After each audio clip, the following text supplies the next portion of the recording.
So I was just rewatching, and I feel like I just went through so many emotions again with the finale, and I can't wait to talk about that. But I know we're 2 seasons into this, and I kind of want to back up a little bit and talk about what kind of drew you to the show and drew you to, this really complicated character, many characters, kind of, sort of. Well, initially, what drew me was just how bizarre this world was. And so, what drew me to the show initially, I mean, obviously, the incredible people, it's like a no-brainer, but the bizarre world of it and just how it's such a beautiful way to sort of allegorize like the world that we live in, and then to also explore our humanity because as I've mentioned that we don't even have a chip, but I'm sure you have versions of yourself that you show in some Mhm. situations that you don't show in others, and there's one of you at home. Um, and that sort of journey through being oneself Mhm. was like really spoke to me. So I was just absolutely thrilled to be able to play with all these incredible people in this incredible world. How, as an actress, what's kind of your process to getting into, like, in touch with these, like, inner persons, like you're getting into character because it's like she's more than one thing, right? There's, as everyone is, there's a lot of things going on. Um, how do you do that as an actress?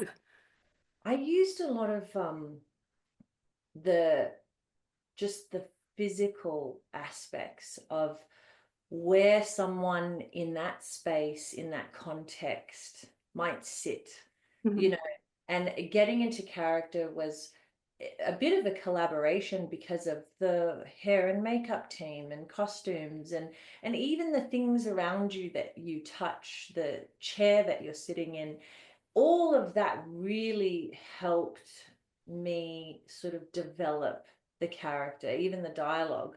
But it really informs me more physically in terms of the posture, Mhm. the muscles in the face, like which ones are the most alive. Obviously, when you're curious, when you're scared, like different parts of you start engaging and Mhm. your breath works very differently. So in terms of finding each, they all have a different physical Mhm. core. Um, and that really helped me get into character every time, including the incredible team. But that's more just like of a physical life. With the inning, Mhm. in terms of there's so little backstory you can do Yeah. for each inning because that's all they've ever really known. Which was actually kind of exciting to Yeah. go and do that with incredible leadership and having the opportunity to play and find things. Obviously, I made choices, but it was really wonderful to have the permission to just try lots of different things. I feel like, and I'm jumping ahead a little bit too in what I wanted to ask, but in episode 7, there's so much of that, right? There's like we're learning so much about these consciousness, these kind of tortures that she's going through. Can you talk about like filming that, what the process was for, obviously it's not sequential, but like how that worked? Well, I'll tell you what, a lot of work went into the dentist scene. I know it sounds crazy, but at one point we had a lot of rehearsals. Hmm. There was a lot of attention to detail in terms of the color palette in that room. Um, I had my teeth molded in London Oh. several times by this extraordinary guy who makes, you know, prosthetic teeth Hmm. for actors, like if they want to mess them up or they want them to be more perfect. Like Pirates of the Caribbean, like that guy Hmm. who like just does that. So he molded my teeth because they wanted to actually be inside my mouth at Oh, one point with the camera, and they wanted an actual dentist to be working wow. on my mouth. And it was like this, they had meetings and meetings about it, but um, in the end, the prep for that scene, for whatever reason, they moved away from that. And that just in terms of behind the scenes felt like the longest period of time. Yeah. We also had the strike. So we Hmm. started working on the teeth. We knew that the dentist scene was going to happen when we started season one. Yep. And so we started working on it. Then everything went on hold, and then we picked up, and then after the strike and kept going. Um, in terms of the Christmas scene, Jessica and I had a really lovely conversation before the strike about just where she's at in that space. And I remember Hmm. Jessica mentioning there's like a rebelliousness here, you know, Hmm. to her. There's it's almost like a teenager. And I Hmm. thought that was really interesting. And it also helped me sort of layer into Gemma a little bit, Yeah.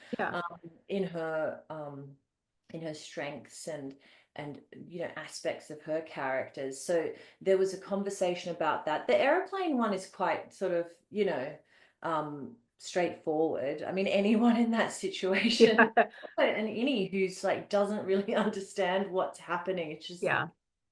whole life is in this plane. That was there was less conversation about that and more just boring stuff. Like I had to take anti-nausea medication because Oh. once I was in this set, which was built on hydraulics, Oh. Oh. the cameras had to be bolted into the floor. So once you got in, it was very difficult to get out. So Robbie and I spent the whole day essentially in this, like basically like being on rough seas. It was Yeah. it was wild. Did it, so I have an irrational fear of turbulence. Now, did that like translate at all for you in your real life, or was that, just Oh, I leaving it there? hate turbulence. Oh my gosh. It's like all of a sudden, you start praying even when you don't normally pray. Um, it's when you're on set that you feel like very, very safe, but um when I fly personally, I just sort of seize up and like just hang on to my Hmm. armrest like crazy, and I'm just like my life is flashing Yeah, before my eyes because what can you do? exactly. You're in a tin can 30,000 miles in the air. I mean, Yeah. knock on wood. Apparently turbulence isn't a bad thing. Hitting an air pocket is really dangerous. Oh, because And you go up or down, right? yeah, you just like it's like fall thousands of feet. So now I always wear my seatbelt, Yep. always. Like I never take it off unless obviously you have to go to the bathroom. I totally get that. So you mentioned earlier a little bit about like some of the physicality that kind of goes into the choices for kind of these different iterations of the character. And like so much of the show is just conveyed with like close-ups and just quietness. How does that is that in the script? How do you can you talk about your choices there and how kind of that has come about? Yeah, I mean, those were probably some of the things that Gemma's sort of ever present in the Hmm. ether of this, because obviously Mark is there because Yep. he's grieving this woman that nobody really understands or knows anything about. Um, and then she's like this tension that's sort of building, and then you fall into episode 7 and your instinct, I'm not a writer, but it's like, oh, this is where everyone's going to get to know her and stuff, and but then on the day, even you go and you make choices, and I'm very flexible. I really like to get notes. I love being Hmm. noted because it gives me the feeling that I can try lots of different things. And one of the things that was actually like a challenge is, as an actor, you always have to feel like you're doing something, Hmm. you know. But though creating those moments of tension, and Jessica was so wonderful, just like allowing this time and this space Hmm. of just being is something that you don't get to explore very often. So as much as it was challenging to have that instinct to like want to do something, um, it was about like relaxing into the character, feeling everything, and allowing her the opportunity, because she's so wonderful visually, to try and communicate to the audience what this woman is going through. And Hmm. I think she just did an extraordinary job. And it really reminded me of my late acting teacher who studied with Stella Adler. She was like a mentor more than a teacher, but also a teacher. Um, she told me, Stella would always say, don't just do something, stand there.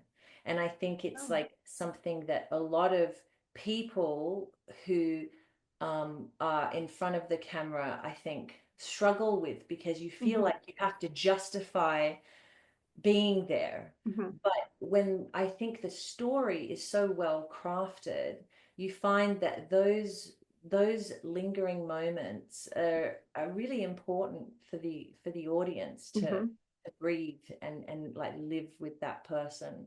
And because we had such a short period of time with Gemma, it was a big task for all of us, like the whole crew, Jessica, myself, Adam, everyone, to really care about her, because Hmm. everyone spent such a lot of time with the other characters, Yep. a season and a half. And now we have one episode to all of us really get the audience to feel really invested in Mark and Gemma's relationship.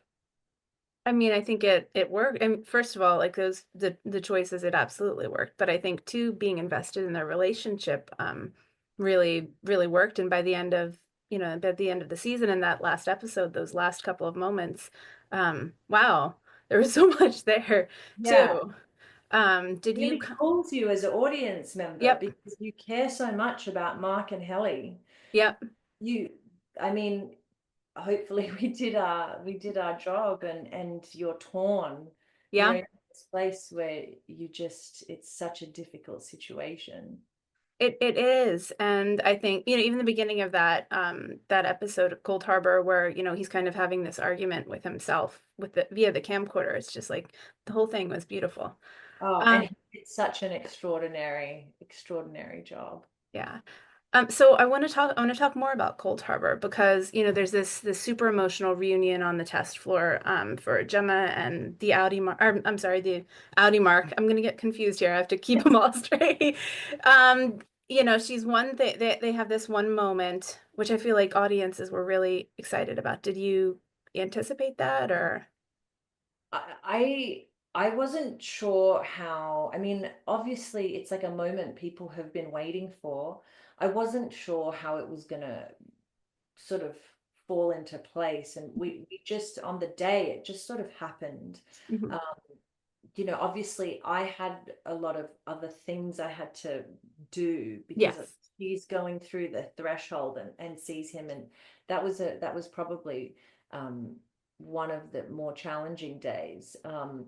But Adam was just so wonderful, and the way they captured that moment, Hmm. I think, just when I see it, I don't see me. I just see them. Hmm. It's really beautiful. And just Adam's face when she comes to recognize him is Hmm. heartbreaking. Yep. And then, as an actress, you have to, and I'm assuming it's not forms or filmed sequentially. You have to like they don't know each other again, right? There's that elevator where it's Amy, Mark, and Miss Casey. Gemma, someone remarkable edited Gemma's timeline in 10, and I watched it, and even I hadn't, like, I mean, I'd obviously thought about it, but it didn't dawn on me that poor Gemma goes, like, is jumping Yep. through time, and it's just wild. Yeah, but it's not shot sequentially, no. So, you mentioned that day was a little bit challenging. Were there any other like moments or things that you were that were challenging or that you were really proud of being able to kind of pull off with season two that we haven't talked about? I mean, I think that the final moment in 10, that's another huge Mhm. transition, that Yep. from Miss Casey to Gemma, and where Gemma was and then where she finds herself. Like, she's in the elevator with Mark, and then she goes through the threshold and he's walking away from her Just essentially. pounding on the door. Yeah, so that was like probably the most challenging transition.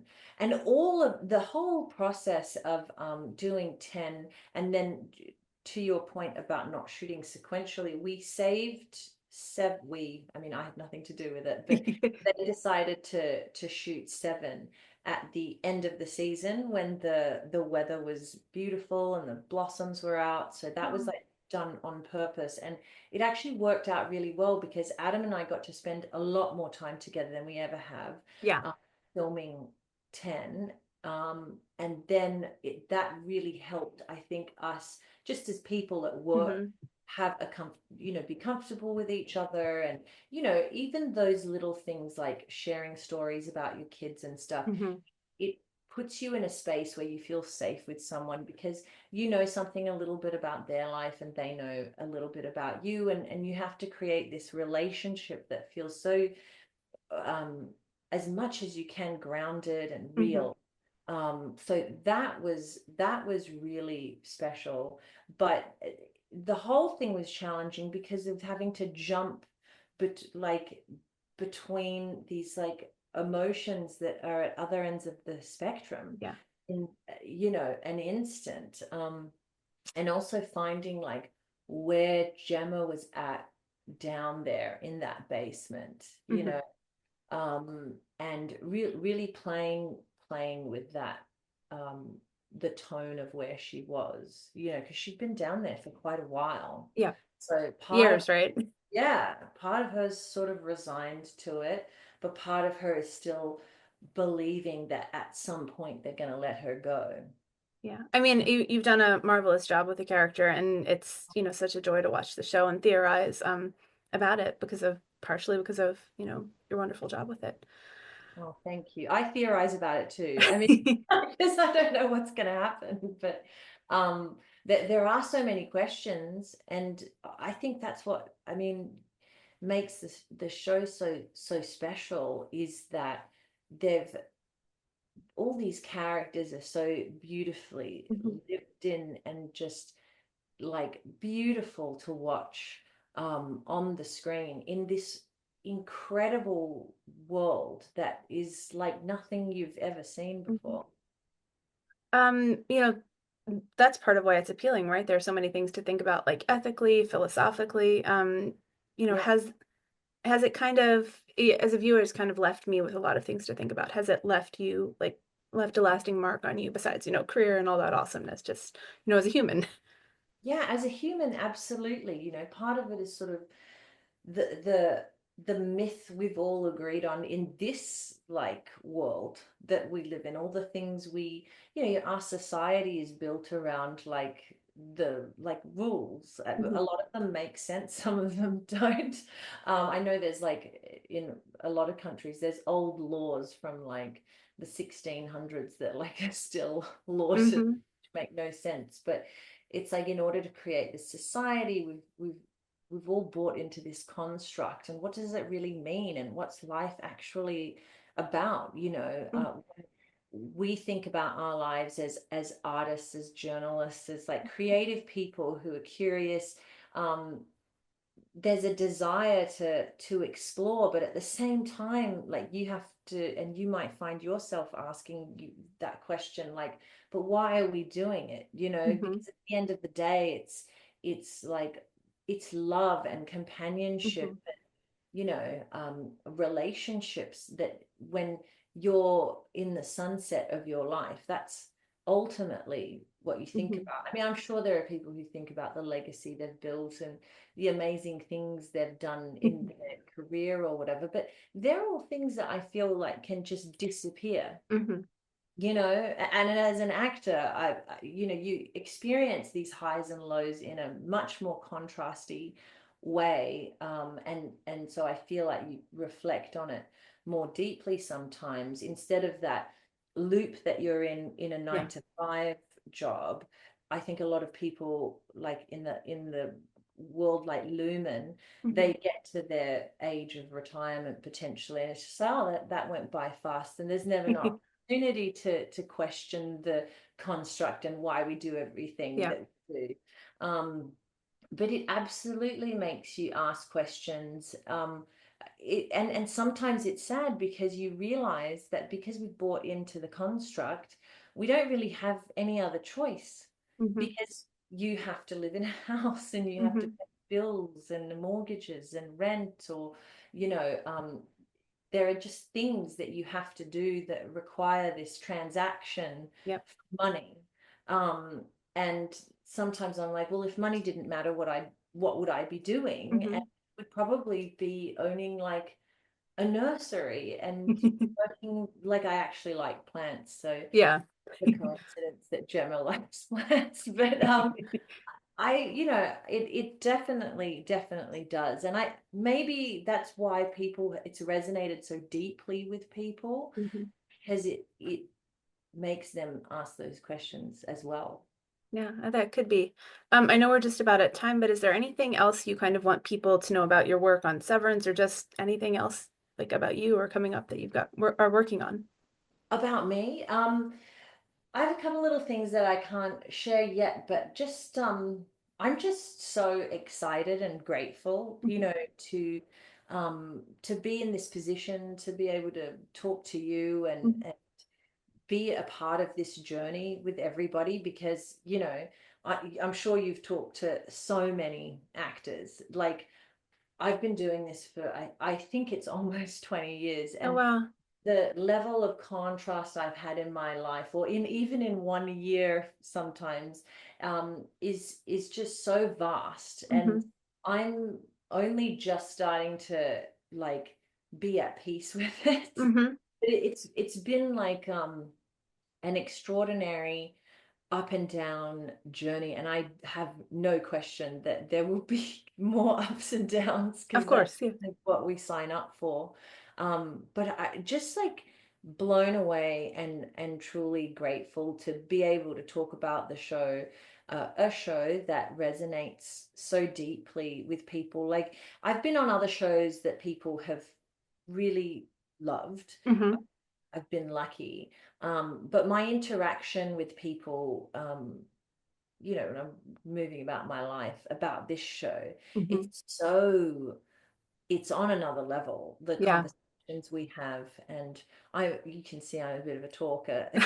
That's totally fine. I I love it. like engaging, I like engaging with people and asking them, why they love it. And yeah, it's like a very wonderful, magical thing to be a part of it. Is there anything else you wanted to ask? Because I ate up some of our time going together. No, I have so many questions, but I'm sure I can't ask many of them because Oh, there right. are Yeah. so many about the show. So, Right. but this has been wonderful. Thank you for chatting, and I'm so excited to see season 3 and everything else you do in the future. Yeah, me too. I can't wait. I can't wait to see what Dan and his team and Ben, like, they all come up with, because like they left on such a cliffhanger that, like, it's like, where do they go? Where do they Yeah, go? Yeah, I don't know. It's going to be exciting. it'll be fantastic. Thank you.